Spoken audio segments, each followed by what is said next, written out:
ধরোহর 4.0 শিল্প সংস্কৃতি এবং সচেতন ফ্যাশন ভারতের তাঁত ঐতিহ্যকে সম্মানিত করেছে। জাতীয় তাঁত দিবসে উপযুক্ত শ্রদ্ধার জন্য ধরোহর 4.0 ভারতের তাঁত ঐতিহ্যের কালজয়ী সৌন্দর্যকে একটি সন্ধ্যার মাধ্যমে উদযাপন করেছে, যা বিরামহীনভাবে ঐতিহ্য, শৈল্পিকতা এবং সমসাময়িক অভিব্যক্তিকে মিশ্রিত করেছে। অনুষ্ঠানটিকে ভারতের সমৃদ্ধ বয়ন ঐতিহ্যকে চ্যাম্পিয়ন করার জন্যই বিভিন্ন ক্ষেত্রে বিশিষ্ট ব্যক্তিত্বদের একত্রিত করে এবং ভবিষ্যৎ প্রজন্মের জন্য আদিবাসী কারুশিল্প সংরক্ষণের গুরুত্বকে শক্তিশালী করে। অনুষ্ঠানে উপস্থিত ছিলেন কেয়া ঘোষ, মুখপাত্র, পশ্চিমবঙ্গ বিজেপি, মিডিয়া প্যানেলিস্ট এবং কো-ইনচার্জ, পার্টি জার্নাল অ্যান্ড পাবলিকেশনস বিভাগের সম্মানীয় অতিথি হিসেবে এছাড়াও রিচা শর্মা, বিখ্যাত ভারতীয় অভিনেত্রী এবং মডেল সহ বিশিষ্ট অতিথিদের এবং হোলিস্টিক থেরাপিস্ট এবং আধ্যাত্মিক প্রশিক্ষক জুনেলি দাস এর র্যাম্প ওয়াক ছিলেন বিশেষ আকর্ষণীয়। তিনি নারী প্রগতির কথা বিশেষ করে তুলে ধরেন।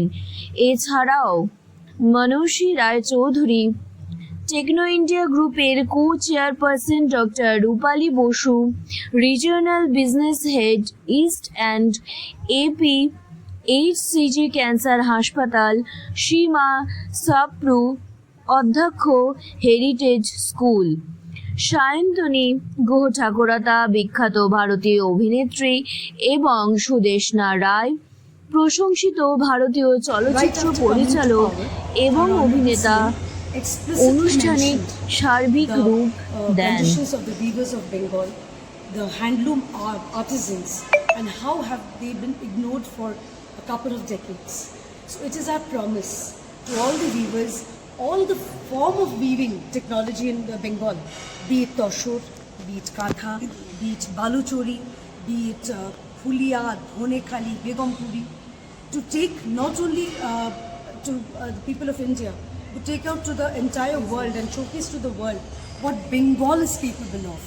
And since the National Handloom Day is approaching, আমি Juneli Das, holistic therapist and spiritual coach.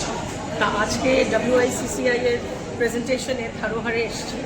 ভীষণ ওভারওয়েলমিং এক্সপিরিয়েন্স। সেখানে প্রত্যেকটা সেক্টর থেকে মহিলারা এসছেন এবং হ্যান্ডলুমের শাড়ি পরে তারা ওয়ার্ক করছে। মানে এটা it is a way of supporting the weavers and artisans of India.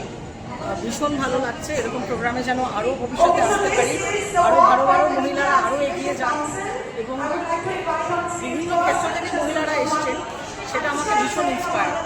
আপনার ক্ষেত্রে আজকে এই যে সপ্তম বর্ষে এটা পালন হচ্ছে, সেই হিসাবে আপনি যদি একজন মহিলা এবং এন্টারপ্রেনার হিসেবে আপনি কীভাবে আরও সহায়তা চালিয়ে কী হলে ভালো হয়?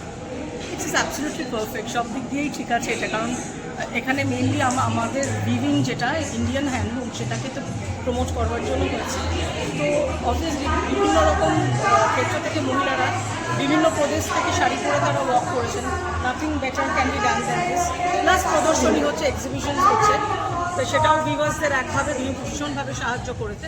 তো স্টলসগুলো যদি আরও বাড়ানো যায়, সেখানে আমরা আরও হেল্প করতে পারবো ভিভার্সদের, আর্টিজানসদের। এটাই মনে হয়। তার পাশাপাশি ধনেখালি একদম তাই তো বললাম যে সব রকম শাড়ি যাতে ইনক্লুড করতে পারি, যদি তাঁতিদেরও এখানে ইনভলভ করা যেতে পারে, ভীষণ ভালো। বিশ্ববাজারে একটা একদম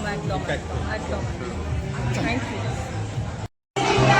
হচ্ছে ভারতবর্ষের একটা জাতীয় পরিচয়।